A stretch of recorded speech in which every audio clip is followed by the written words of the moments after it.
아버지께 참되게 예배하는 자들은 영과 진리로 예배할 때가 오나니 곧 이때라. 아버지께서는 자기에게 이렇게 예배하는 자들은 찾으시느니라. 하나님은 영이시니 예배하는 자가 영과 진리로 예배할지니라. 아멘. 우리 온 가족 예배를 드리면서 이렇게 했어요. 아이들도 다 참여하고, 조금 이따 헌금 찬양은 우리 청소년부 중고등학생들이 나와서 특송하면서 우리 헌금하는 식으로 하고요. 그렇게 해서 다 같이 예배 드리는 시간을 갖습니다. 자, 우리 옆에 분들 한번 가족들끼리 앉았습니다. 멀리 있는 분들에게 우리 하나님 앞에 모여서 감사하다고 인사합시다. 하나님이 당신을 엄청 사랑하십니다. 한 번 더요. 하나님이 당신을 세상에서 존귀한 자로 삼으셨습니다. 자, 우리 자신도 하나님이 나도 사랑하고 귀하게 여기십니다. 아멘. 네, 감사합니다. 사실 우리가 지금 경험해보지 못한 초유의 사태를 겪고 있지요. 그래서 코로나19라는 신종 바이러스 때문에 전 세계가 공포 속에 빠져 있고 혼란 속에 빠져 있는 게 사실입니다. 또 이제 지금까지는 우리가 뭐 이렇게 보조금도 주고 해가지고서 뭐 여유 있게 뭐 이렇게 쓰고 있지만은 앞으로 경제적인 더 위기가 온다고 얘기를 경제학자들이 하기는 합니다. 우리나라에 처음 들어왔을 때에 대처에 좀 미비해서 어려움이 확 퍼져서 걱정을 했지만은 그래도 의료진들이 헌신하고 희생하고 국민들이 자관 잘해서 지금 이만큼 좀 안정되었다 생각을 하는데, 조금 정부에서 좀 미온적인 태도를 했어요. 그렇기 때문에 지금 이게 굉장히 어려운 상황에 있어요. 교회만 자꾸 모이지 말고 교회만 자꾸 얘기를 해가지고, 그렇게 교회를 무슨 원수를 졌는지 그렇게 얘기를 했는데, 사실상 이제 교회가 중요한 게 아니라 우리 지금 이렇게 다 마스크하고 전부 다 이렇게 와 있잖아요. 근데 술집에 가면 마스크도 안 해요. 마스크하고 술 먹을 수 없잖아요. 안주 먹을 수 없잖아요. 그 PC방 가면은 뭐 다닥다닥 붙여서 게임하고 있고, 노래방 가면은 그 쓰던 마이크 갖다가 또 쓰고, 또 앉아있는 사람들 그 자리에 또 앉고 하면서 굉장히 적극적으로 대처하지 못한 안타까움이 있죠. 사실 제가 생각할 때에는 이렇게 퍼져나가면은 그분들에게 한 달 동안 아니면 보름 동안 임대료를 대주고 다 수도배라, 몽땅 수도. 그랬으면 이게 금방 잡혔을지 모르겠어요. 근데 그런 방면을 그냥 놔두고, 거기에다가 또 이제 최근에 있었던 이태원 게이바 사건, 이거는 어떻게 보면 성소수자 보호를 한 명목으로 게이클럽을 방치했죠. 너네들 마음대로 지내도 된다 하는 식으로 방치해서 1000여 명의 사람이 5곳에 몰려가서 아주 난잡한 짓 하고 부끄러운 짓 하고, 그렇게 하다가 그들이 나왔죠. 그들이 노래방 가고, 그들이 PC방 가고, 그들이 술집 가고, 그래가지고 지금 뭐 이렇게 퍼졌잖아요. 거기에다가 여러분, 교육계가 지금 인천에도 40여 명, 서울에도 400명. 그런데 학교를 또 개학을 했단 말이에요. 아무 생각 없이 지금 뭐 대책이 없이 지금 이렇게 되는 거 보고 너무 안타까운 생각이 듭니다. 이게 8번째까지 전염이 있다는 거예요. 1번부터 이렇게 차근차근 전염돼요. 그러면은 이 1번부터 시작해서 1번 주변에 있는 사람, 2번 주변에 있는 사람, 3번 주변에 8번째까지 갔으니 이게 지금 누가 누군지 모르는 거예요. 그리고 게이바 다녀온 사람들은 바깥에 나오면 표시가 안 나요. 그리고 뭐 막 다니고 있으니까는 연세 드신 분들, 면역력이 약한 분들은 자신도 모르게 감염이 되는 거예요. 거기다가 지혜롭지 못하게 뭐 PC방 가고 뭐 노래방 가고 이러다 보니까는 지금 뭐 기하급수적으로 퍼져서 지금은 어떻게 해야 될지 모를 상태에 지금 와 있는 건 사실입니다. 이제는 온 국민들이 스스로가 자기 관리를 해야 될 그런 위기에 지금 접해 있습니다. 자, 이 코로나19 때문에 우리가 온라인 예배를 드리기 시작했어요. 지금도 아마 집에서 이 예배를 드리는 분들 계실 거예요. 온라인 예배를 드리기도 하고, 우리가 지금까지 낮 예배만 하고 그동안에 찬양 예배는 하지 않았어요. 식사도 하지 않고. 그러다 보니까 우리들이 믿음이 많이 약해지고 예배하는 것들이 소홀해지고 하면서 이런 영적으로 점점 약해지는 그런 안타까운 모습이 드러나게 되는 것을 보았습니다. 예배의 진정성도 약해지고 예배드리는 자세도 소홀해지고 모이는 것도 그냥 대충 모이게 되고, 이런 모습을 보면서 이제 교회 목사님들이 이래서는 안 되겠다는 생각을 한 거죠. 그래서 우리 교단 총회장을 비롯한 한국교회연합회 교단장들이 모여가지고서 이렇게 하지 말고 이래서는 안 되겠다 해서 한국교회가 예배를 회복하자 해서, 언제? 이 성령 강림주일, 오늘이 성령 강림주일이잖아요. 성령 강림주일에 우리 예배를 회복하자. 성령 강림주일에 시뻘겋게 이렇게 성령이 빨갛게 빨간색도, 집사람이 또 저한테 빨간 넥타이까지 오늘 줬어요. 바깥에는 절대 메고 나가지 못할 넥타이 내가. 근데 저건 어떤 분이 선물을 주셔가지고 이 성령 강림주일에 빨간 넥타이를 메고 왔는데, 하여간 오늘은 예배를 회복하는 주일이다 해가지고 한국교회 전체가 예배를 회복하자. 총회에서 나오기 전에 우리는 온 가족 예배를 드리자 했더니 총회에서 나중에 공문이 오기로 온 가족 예배를 드렸으면 좋겠다 하는 얘기가 있어요. 그래서 오늘 이렇게 우리가 온 가족 예배를 드리게 됩니다. 여러분, 이 온 가족 예배를 드리게 되는 순간, 이 공지에서 이렇게 하겠다 하는 순간에 터진 게 뭐냐? 이태원 게이바 사건이. 그래가지고 막 이렇게 막 퍼져나가는 거예요. 이 지난 주간에도 그냥 여기저기 이 동네 저 동네 하여간 이렇게 돼가지고서는 긴장을 늦출 수가 없게 되었어요. 여러분, 그러다 보니까는 이거 예배 시간 이래도 되겠는가? 우리 교회에도 지금 본의 아니게 직장에서 뭐 있었는데 음성 판정은 나왔어요. 그러나 당분간 집에 있으면 좋겠다 해가지고 연락이 왔어요. 목사님, 이렇게 돼서 제가 아무래도 안 가는 게 나을 것 같습니다. 그럼 몇 군데서 전화가 왔어요. 그래서 그러시라고, 괜찮다고, 그러시라고.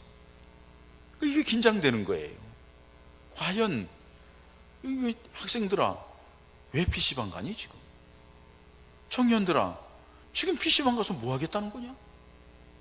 평상시에 공부를 열심히 해. 이럴 때 PC방 가서 공부하기 위해서 게임하지. 공부 열심히 해야 돼요. 정말 안타까운 일이에요. 그러다 보니까 이 분위기가 완전히 위축되는 위기에 있어요. 그러면서 저도 고민하고 기도하고 교육자들도 기도하면서 과연 오늘 얼마나 나올까? 예배 회복을 하는 날로 정해가지고 하나님 앞에 예배를 회복해야 된다. 성령 강주일에 하나님의 성령의 역사를 기대하면서 나옵시다 했는데 얼마나 나올까 했는데 그래도 많이 나오셔서 얼마나 감사한지 모르겠습니다. 저는 이렇게 딱 퍼져나가는 것을 보고 무슨 생각을 했냐? 이거 우리가 영적으로 깨어있고 하나님 앞에 정말로 예배드리면서 하나님과의 관계가 깊어지고 하나님의 은혜 속에 더 깊이 나가고 믿음으로 무장하려고 하니까는 사단이 장난질을 하는구나. 그래서 이 게이바 사건 터지고 나서 이게 점점점 어렵게 만드는구나 하는 생각을 해봤어요. 여러분, 상황이 어떻게 되든 간에, 우리 환경이 어떻든 간에 우리 그리스도인들의 삶의 자세는 예배드리는 게 핵심인 줄 믿습니다. 할렐루야. 우리가 반드시 회복되어야 될 것은 예배입니다. 왜? 예배는 하나님을 믿는 사람들의 가장 기본적인 행위가 예배이기 때문에 그렇습니다. 예수님을 통하여서 구원받은 백성들이 가장 기본적으로 가장 먼저 해야 될 일이 예배이기 때문에 그렇습니다. 그런데 믿음을 갖게 되어 구원을 받고 구원받은 사람들이 교회에 모여서 하나님께 예배드리고 하는 그 모든 것의 출발점이 뭐냐? 그게 성령의 역사라는 거예요. 성령을 통하여 예수 믿게 되고 성령을 통하여서 하나님의 교회에 나오게 되고 성령을 통하여서 하나님 앞에 예배드리게 되는, 그리고 성령의 역사 가운데 들어가는 것이 우리 성도들의 삶이에요. 예배가 얼마나 중요한지 몰라요. 오늘 성공적인 예배를 드리기 위해서는 성령 충만해야 된다는 거예요. 성령의 역사가 있어야 된다는 거죠.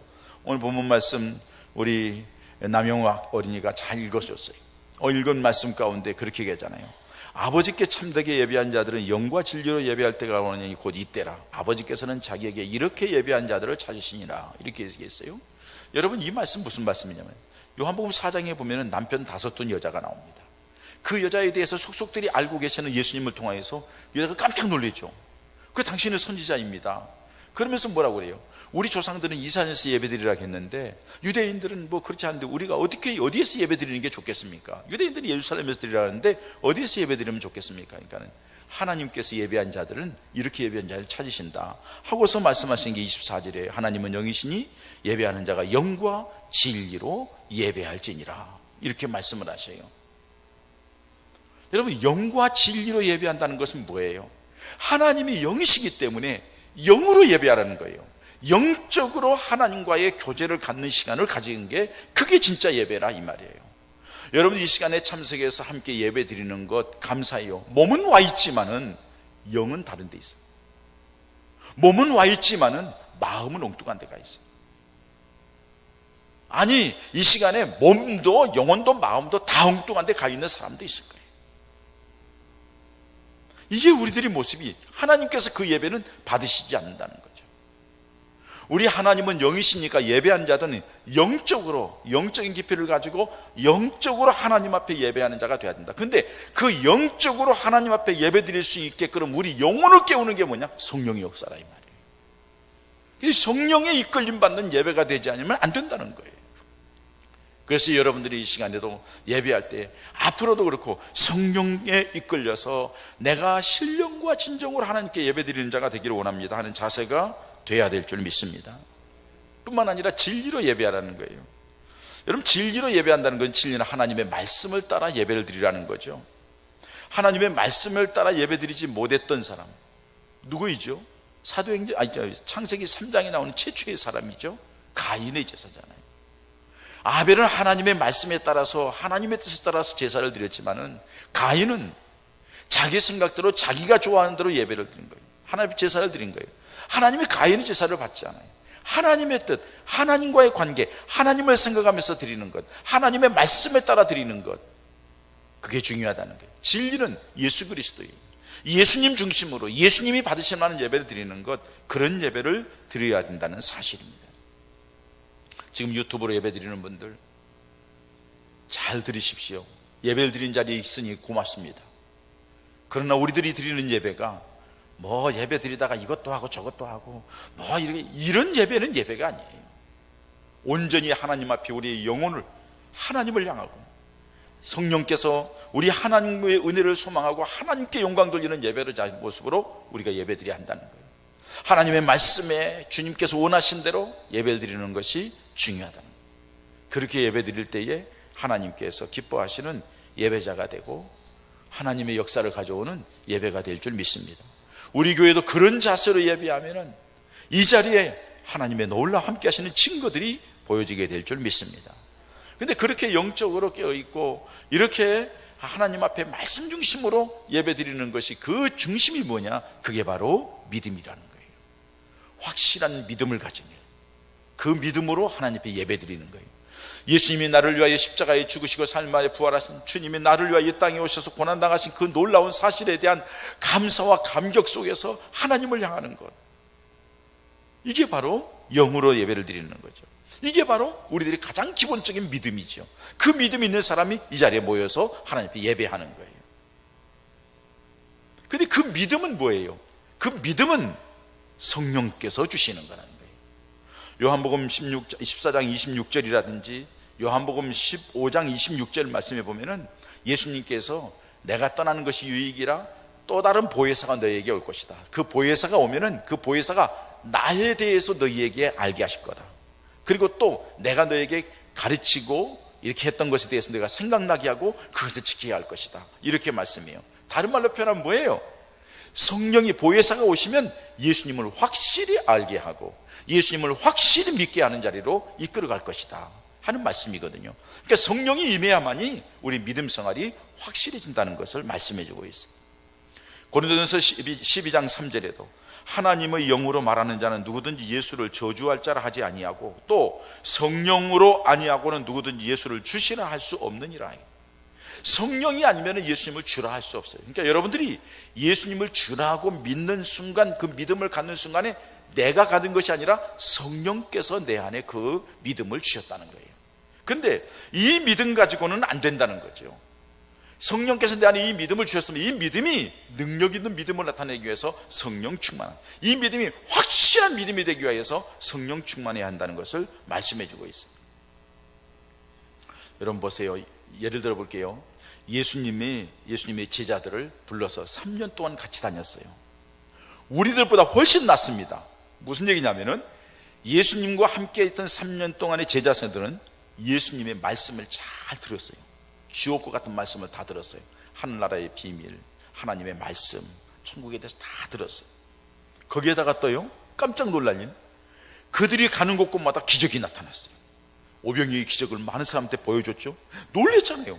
너희들이 뭘 걸 주라, 뭐 어떻게 우리가 주라고 하는데 예수님이 앉히라 하더니 오병이의 기적을 나타내셨어요. 아니 배를 타고 갔는데 풍랑인데 풍랑을 잔잔케 하죠. 이게 뉘시기에 이런가? 여러분, 바디메오, 소경거지 바디메오 소리 지르는 모습을 예수님이 고쳐주는 모습을 보았어요. 혈류증 앓는 여인 예수님 옆에 나서 그 고쳐달라고 했을 때 치료해주는 말, 수없는 이적을 예수님 옆에서 보았단 말이에요. 그런데 여러분, 우리 같으면 그걸 보았으면 어떻게 했어요? 예수님이 정말로 능력의 주님이시다. 그 주님은 내가 반드시 믿을 거야. 나는 절대 주님 떠나지 않을 거야. 그러지 않겠어요? 그런데 그런 많은 역사를 보여주고 주님과 함께하는 세월이 3년이라는 세월이 있었음에도 불구하고 예수님이 막상 결박지어서 고난의 길을 걸어가자 다 도망갔어요. 이게 제자들의 모습이에요. 그걸 빗대 보면은 우리들은 그만한 말씀 드린 적도, 그만한 능력을 본 적도 없는데 어떻게 보면 제자들보다 우리들의 믿음이 더 크다고 할 수도 있죠. 그런데 코로나 때문에 기죽고, 직장에서 뭐 문자가 온대요. 어제 교회 갔다 오지 않았지? 교회 계속 나가면은 직장생활 계속 할 수 있을라나? 가진 협박을 해요. 그럼에도 불구하고 우리들이 믿음을 지킬 수 있는, 사도행전 2장에 그렇게 불확실했던 그들이 성령이 임하니까 확실한 믿음의 사람이 된 거예요. 그리고 하나님 앞에 예배하고 기도하는 사람이 되었던 것을 알 수가 있습니다. 흔들리지 않는 확고한 믿음은 성령을 통하여 주어지는 거예요. 우리 모든 제목가족들에게 그런 믿음이 있기를 축원합니다. 아울러 그런 성령, 이런 믿음을 가진 사람들을 통하여 하나님이 역사하시는 게 뭐예요? 교회를 세우는 거예요. 신앙생활은 교회가 신앙생활의 중심입니다. 여러분, 가정이 굉장히 중요하죠. 뭐 믿음 생활하면서 가족 모임이 있고 가족이 있어서 누가 와서 잘못된 거예요. 잘 생각해 보세요. 하나님께서 최초에 만든 가정, 에덴 동산에 아담과 하와의 가정이 하나님의 말씀을 따라 범죄함으로 가정이 깨어졌어요. 형제끼리 죽이고 축구해요.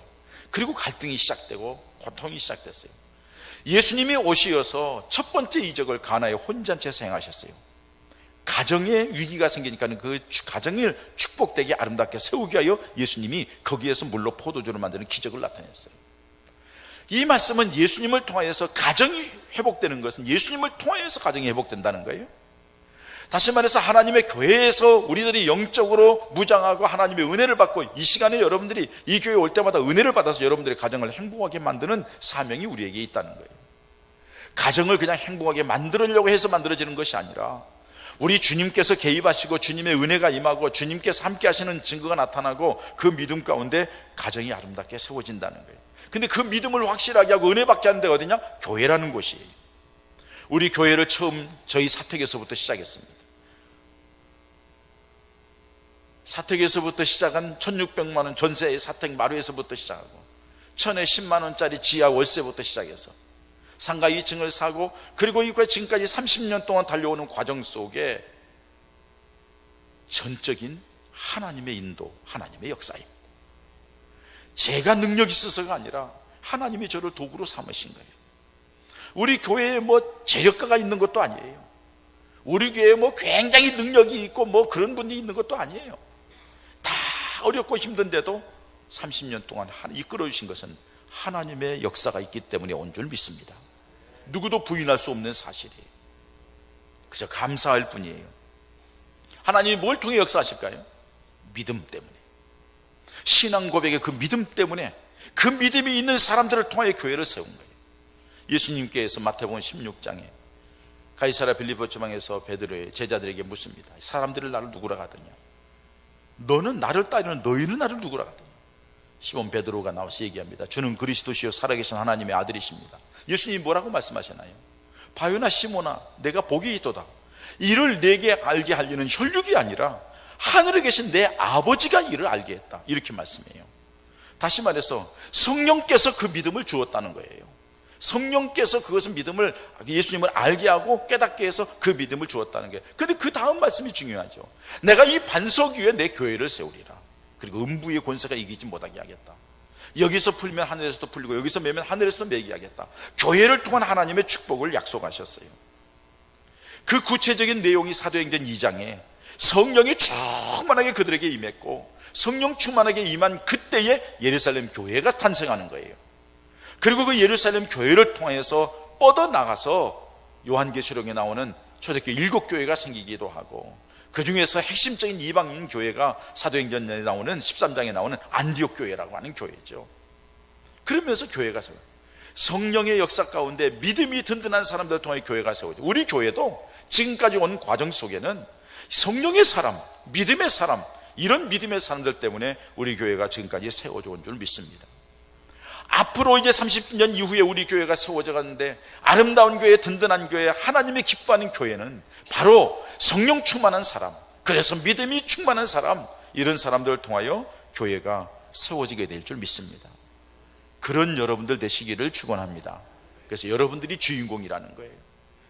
하나님의 교회와 함께하는 사람, 믿음의 사람이고 성령의 사람이고 그 사람에게는 그만이 아니라 그의 자자손손에 하나님의 은혜와 복이 임할 줄 믿습니다.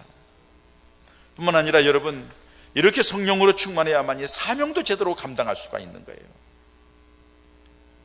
조금 전에도 말씀드렸습니다만 제자들을 보세요. 그렇게 예수님이 불렀는데 야, 내가 너를 사람 남는 업으로 부르겠다. 그게 무슨 말인지 몰라요. 그래서 예수님을 따라다니면서 한 자리 높은 자리 얻고 나름대로 어떤 지위를 얻을까 생각하면서 예수님을 따라다니는 거예요.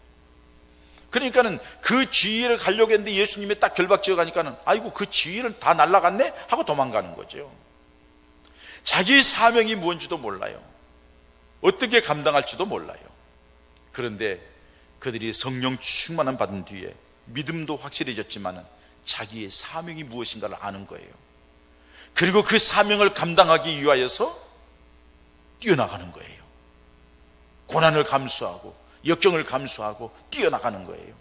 죽으면 죽으리라 하고 뛰어나가는 거예요.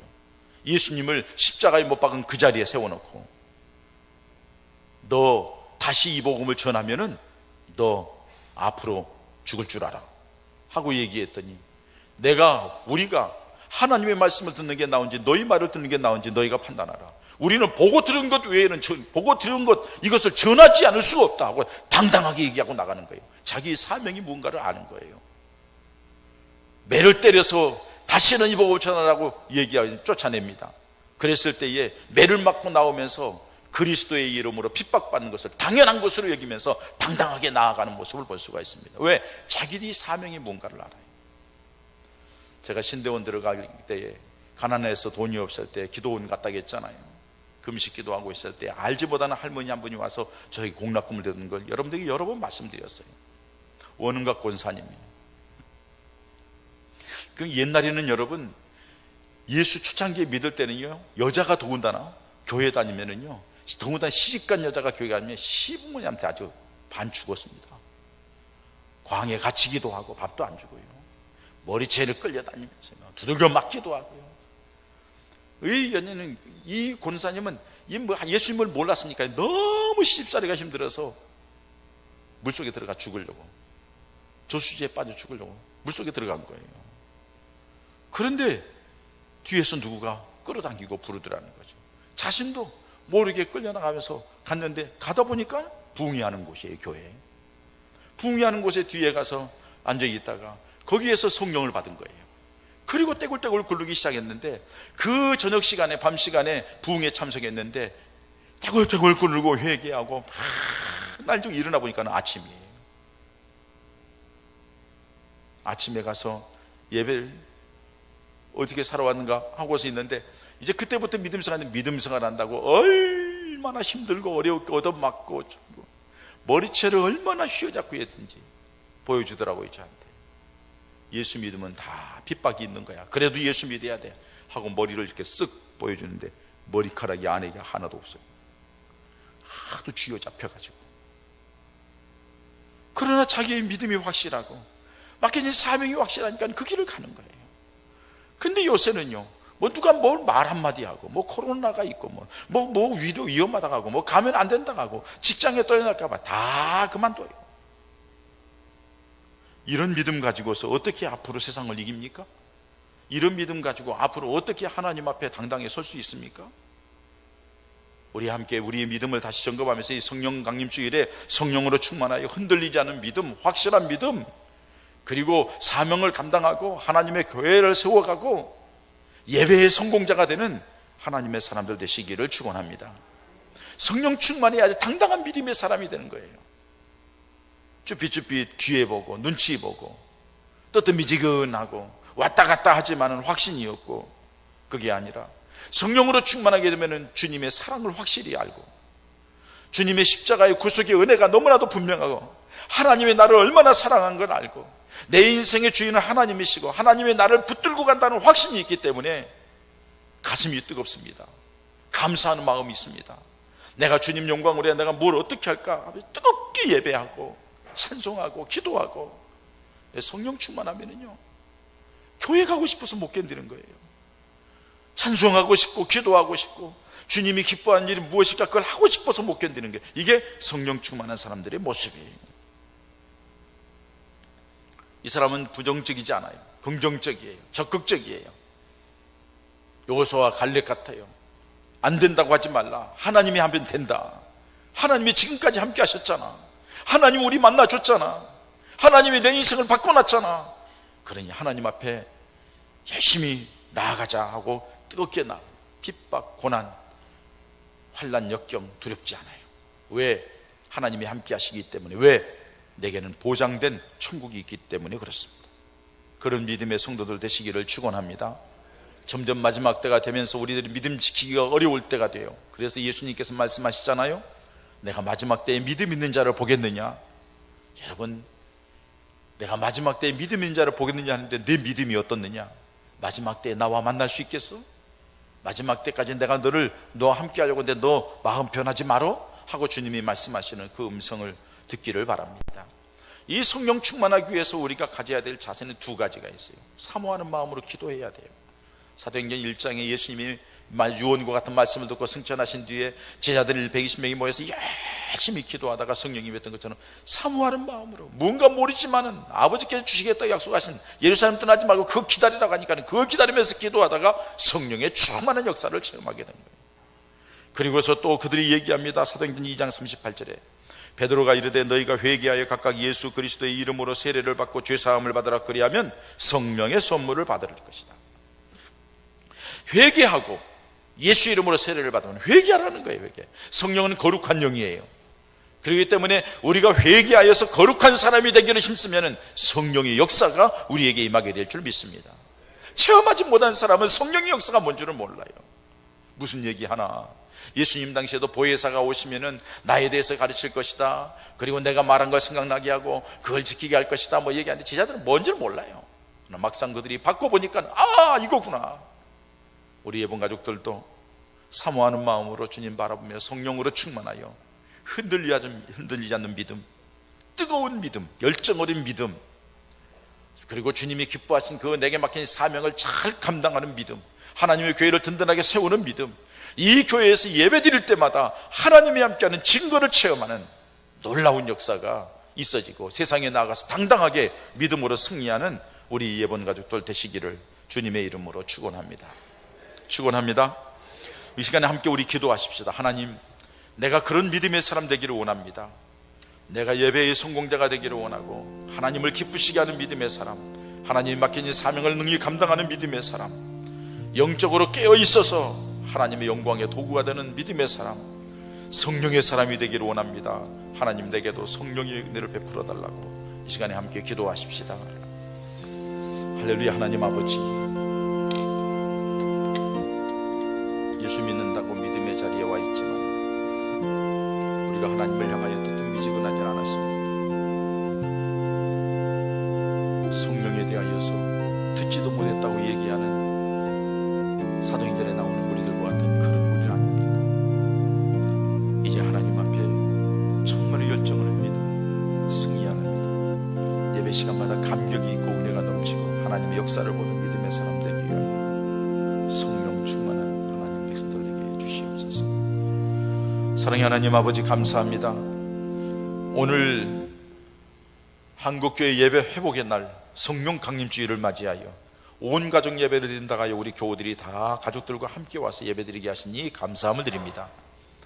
하나님이 성령 강림주일에 성령의 역사에 대해서 알지도 못하고 듣지도 못했다 하면 오늘 이 시간에 말씀을 드렸사오니 내가 알지 못하는 그 성령이 무엇인지 내게도 성령 충만함을 주시어서 나도 예배의 성공자가 되고 영적으로 충만한 믿음의 승리자가 되고 하나님의 역사의 주인공이 되게 해달라고 기도하는 우리 가족들 되게 하여 주시옵시고, 그렇게 기도할 때마다 성령 하나님이 함께 하시는 증거가 저들에게 나타나서 하나님의 교회를 세우고 주님 영광으로 멋지게 쓰임받는 능력 있는 그리스도인들 모두가 되게 하여 주시옵소서.